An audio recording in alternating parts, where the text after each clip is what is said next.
Existe uma força sutil, quase invisível, que opera na vida de muitas pessoas. Uma força que não vem de fora, mas de dentro. Ela se disfarça de prudência, de perfeccionismo, de planejamento cuidadoso. No entanto, seu verdadeiro propósito é manter uma porta crucial fechada. Uma porta atrás da qual se encontra tudo aquilo que você mais deseja. Seu crescimento, suas conquistas, sua verdadeira expressão no mundo. E o mais intrigante é que você mesmo segura a chave. Essa sensação de estar à beira de algo grandioso, mas nunca dar o passo decisivo, é familiar para você? Se a resposta for sim, considere se inscrever neste canal, pois vamos juntos explorar os corredores da mente onde essas travas são forjadas. Muitas vezes, acreditamos que nos falta talento, sorte ou oportunidade, quando, na verdade, somos os arquitetos da nossa própria estagnação, sem sequer nos darmos conta do que estamos construindo. Imagine a história de um homem que chamaremos de Marcos. Hoje, ele é reconhecido por seu trabalho criativo, uma referência em sua área. Suas obras impactam milhares de pessoas e sua jornada inspira muitos a seguirem seus próprios sonhos. Ele parece ter nascido com um dom, uma clareza de propósito que o guiou diretamente para o sucesso. Mas essa imagem polida esconde uma verdade muito mais complexa e sombria. Por quase uma década, Marcos foi o oposto do que é hoje. Ele vivia como um fantasma em sua própria vida, assombrado por um potencial que nunca se materializava. Seus cadernos estavam repletos de ideias geniais, projetos revolucionários e planos detalhados que prometiam mudar o jogo. No entanto, nenhum deles jamais viu a luz do dia, aprisionados em páginas amareladas pela inércia e pelo medo. A transformação de Marcos não foi fruto de um golpe de sorte ou de uma descoberta milagrosa. Foi o resultado da compreensão de um mecanismo de autossabotagem tão profundo que ele nem sabia que existia. Ele percebeu que a porta não estava trancada por fora. O cadeado estava do lado de dentro. A questão que nos guia é: como era a vida dele quando ele era seu próprio carcereiro? Antes da aclamação, o universo de Marcos era um quarto silencioso, um santuário para o potencial não realizado. As paredes eram testemunhas de noites em claro, não de trabalho febril, mas de uma paralisia ansiosa. Ele passava horas pesquisando, planejando e refinando suas ideias até que se tornassem teoricamente perfeitas. Eram tão grandiosas em sua mente que qualquer tentativa de executá-las parecia uma profanação, um passo em direção a uma inevitável imperfeição. Seu ciclo era vicioso e cruelmente lógico. Uma nova ideia surgia, trazendo uma onda de euforia e a promessa de desta vez vai ser diferente. Ele mergulhava em livros, artigos e vídeos, tornando-se um especialista no assunto. Mas esse consumo de informação não era preparação, era procrastinação disfarçada de produtividade. Ele estava construindo uma fortaleza de conhecimento para se esconder, não uma ponte para a ação. O medo era o verdadeiro mestre de cerimônias. Medo de que a execução não correspondesse à grandiosidade da ideia. Medo do julgamento alheio, de que as pessoas vissem a rachadura em sua genialidade. E o mais profundo de todos, o medo de descobrir que talvez ele não fosse tão talentoso quanto imaginava. Era mais seguro manter o potencial como uma promessa do que arriscá-lo na arena da realidade. Nesse estado, ele não percebia, mas a frase que definia sua existência era: "Você está bloqueando sua própria bênção e não percebe." Ele acreditava que estava protegendo suas ideias, esperando o momento perfeito, a habilidade perfeita, a oportunidade perfeita. Na verdade, ele estava sufocando suas criações antes mesmo que pudessem respirar, negando a si mesmo a chance de aprender com os erros que tanto temia cometer. Essa estagnação durou anos, solidificando a crença de que ele precisava de um empurrão externo, um sinal divino ou um mentor que o descobrisse. Ele olhava para fora em busca de uma solução, sem entender que a mudança não viria de um evento grandioso, mas de uma conversa banal que, por acaso, continha a verdade mais desconfortável e libertadora que ele jamais ouviria em sua vida. O catalisador da mudança de Marcos não foi um discurso motivacional ou a leitura de um livro transformador.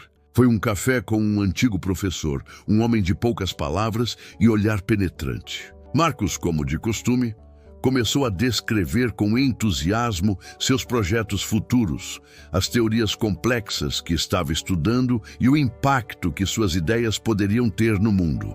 Ele pintou um quadro vívido de um futuro brilhante. O professor ouviu pacientemente, sem interromper. Quando Marcos terminou sua exposição apaixonada, esperando validação ou conselhos sobre como começar, o professor simplesmente tomou um gole de seu café e perguntou: "Isso é fascinante, Marcos. Mas o que você efetivamente construiu esta semana?" A pergunta, desprovida de julgamento, mas carregada de uma honestidade brutal, pairou no ar, desarmando todas as suas defesas intelectuais. Naquele silêncio, Marcos não tinha respostas. Não havia teorias ou planos que pudessem preencher o vazio daquela pergunta. Pela primeira vez, ele se viu não como um gênio incompreendido, mas como alguém que era muito bom em falar sobre o trabalho e não em fazê-lo. A percepção foi avassaladora, não por ser uma crítica, mas por ser uma observação inegável de sua realidade, um espelho que ele evitava. O professor então acrescentou uma única frase: "O cemitério está cheio de potencial. O mundo é construído por tentativas imperfeitas." Essa frase simples contornou anos de racionalizações complexas. E ela não atacou seu intelecto, ela mirou em sua inação. A bênção que ele esperava não era um prêmio a ser recebido no futuro, mas um processo a ser vivido no presente, um processo que ele estava ativamente evitando. Naquela noite, algo mudou. A energia ansiosa que antes o paralisava foi canalizada para um único objetivo: calar a voz do planejador e dar voz ao fazedor. Ele não tentou iniciar seu projeto mais ambicioso. Ele fez algo muito mais radical. Ele escolheu a menor, mais insignificante ideia de seu caderno e decidiu dar a ela uma forma física, mesmo que fosse uma forma falha e incompleta. O primeiro ato de rebeldia de Marcos contra sua própria paralisia foi pequeno, quase ridículo. Ele se comprometeu a escrever apenas um parágrafo. Não um parágrafo perfeito, mas um parágrafo concluído. A resistência interna foi imediata e violenta. Sua mente gritava sobre a mediocridade daquelas frases, sobre como aquilo era uma mancha em sua visão grandiosa. Mas pela primeira vez, ele ignorou os gritos e apertou salvar. No dia seguinte, ele não mirou em um capítulo, mas em 2 parágrafos. Ele estava travando uma guerra, não contra a falta de habilidade, mas contra o hábito arraigado da inércia. Ele percebeu que seu problema não era o medo de fracassar, mas a necessidade viciante de se sentir perfeitamente preparado antes de começar. A única cura era a ação. Por mais imperfeita e desconfortável que fosse, ele instituiu para si a regra dos 5 minutos. Todos os dias, independentemente do seu humor ou nível de inspiração, ele era obrigado a trabalhar em seu projeto por apenas 5 minutos. Era um objetivo tão pequeno que parecia absurdo não cumpri-lo. Frequentemente, esses 5 minutos se estendiam para 15, 30, 1 hora. A motivação não precedia a ação. Ela era o resultado dela. Esse processo não foi glamouroso. Houve dias de frustração em que o resultado era ruim e a vontade de desistir era imensa. Mas a consistência começou a construir algo mais valioso que um projeto: a confiança. Ele estava provando para si mesmo, em doses homeopáticas, que era capaz de criar, de enfrentar a imperfeição e sobreviver. A cada parágrafo escrito, ele enfraquecia a tirania do perfeccionismo. Lentamente, ele estava desmantelando a prisão que construiu. Cada pequena ação era um tijolo removido do muro que o separava de sua própria bênção. Ele descobriu que o progresso não era um salto heróico, mas uma sucessão de passos mundanos e persistentes. Essa nova estrutura, esse sistema de hábitos, estava lentamente se tornando mais forte do que seus antigos padrões de autossabotagem, preparando o terreno para uma transformação duradoura. Os anos se passaram e o resultado daquele processo lento e metódico se tornou evidente. Marcos não se transformou em alguém destemido, mas em alguém que age apesar do medo. A principal mudança não foi externa, nos prêmios ou no reconhecimento que recebeu, mas interna, na sua relação com o próprio trabalho. O ato de criar deixou de ser um julgamento de seu valor e se tornou um campo de exploração e aprendizado.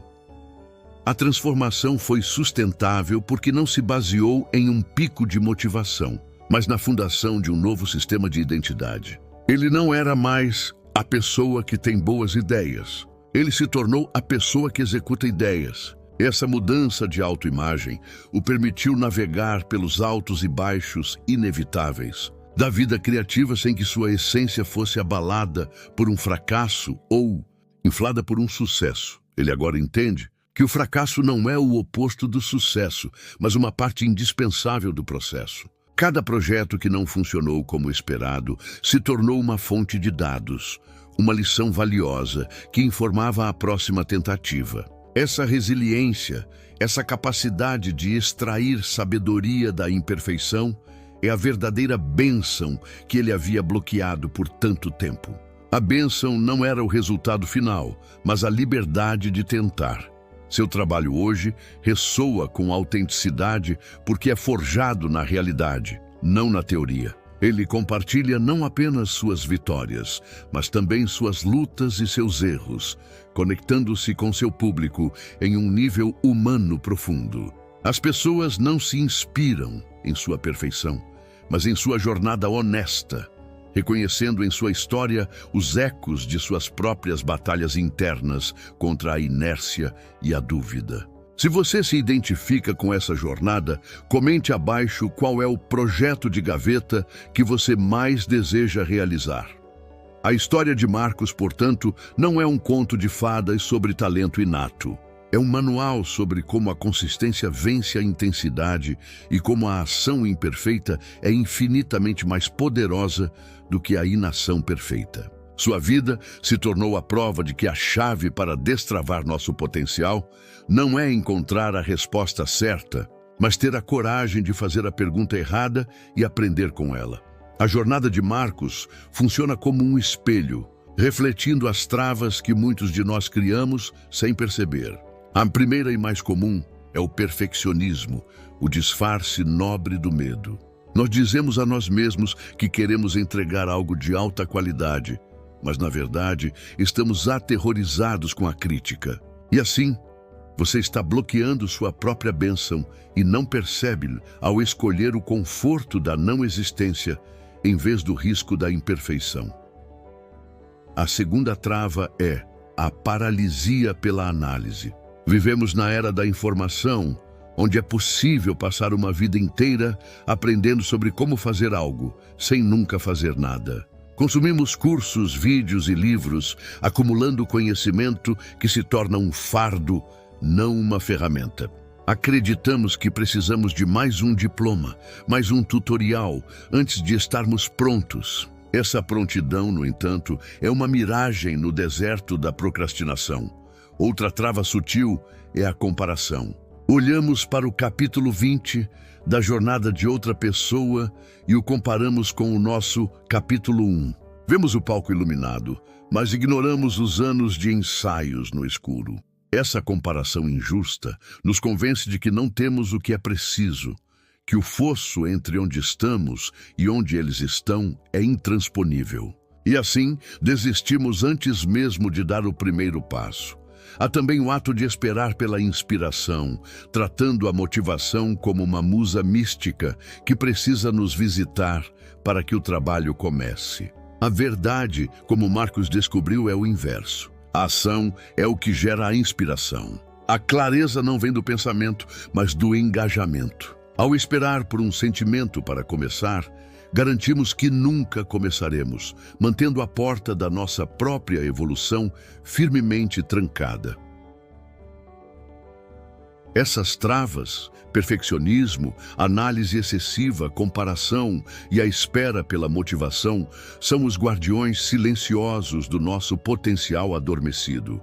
Elas se apresentam como lógicas e racionais, mas são apenas histórias que contamos a nós mesmos para evitar o desconforto do crescimento. Reconhecê-las é o primeiro passo. O próximo é entender qual é a chave mestra que pode abrir todas essas fechaduras de uma só vez. A chave mestra, a verdade que Marcos descobriu e que se aplica a todos nós, não é um segredo complexo. É a permissão. A permissão para ser um iniciante. A permissão para criar algo medíocre. A permissão para falhar, para parecer tolo, para não saber todas as respostas. É a aceitação radical de que o ponto de partida de qualquer jornada valiosa é sempre um lugar de vulnerabilidade e imperfeição. A bênção que você busca não é um tesouro escondido no final de um mapa perfeito. A bênção é o próprio ato de caminhar, de se sujar de poeira, de se perder e encontrar o caminho de volta. Ao se recusar a dar o primeiro passo, até que toda a rota esteja clara e segura, você não está evitando o perigo. Você está evitando a própria jornada, a única coisa que pode realmente te transformar. Lembre-se do ponto de virada de Marcos. Sua vida não mudou quando ele teve a ideia mais brilhante, mas quando ele teve a coragem de executar uma ideia de forma medíocre. Aquele único parágrafo imperfeito continha mais poder do que uma década de planejamento impecável, pois ele quebrou o feitiço da inércia. Foi a prova de que ele podia sobreviver à sua própria imperfeição, e essa descoberta mudou tudo.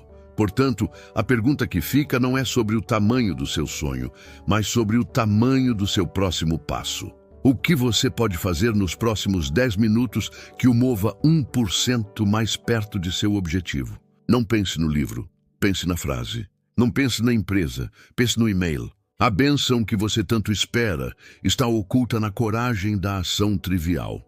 A porta para o futuro que você deseja não está trancada por falta de talento, tempo ou recursos. Ela está trancada pela sua crença de que você precisa ser extraordinário para começar. A verdade é que você precisa começar para ter a chance de se tornar extraordinário. A chave sempre esteve com você. A única questão é se você terá a coragem de usá-la.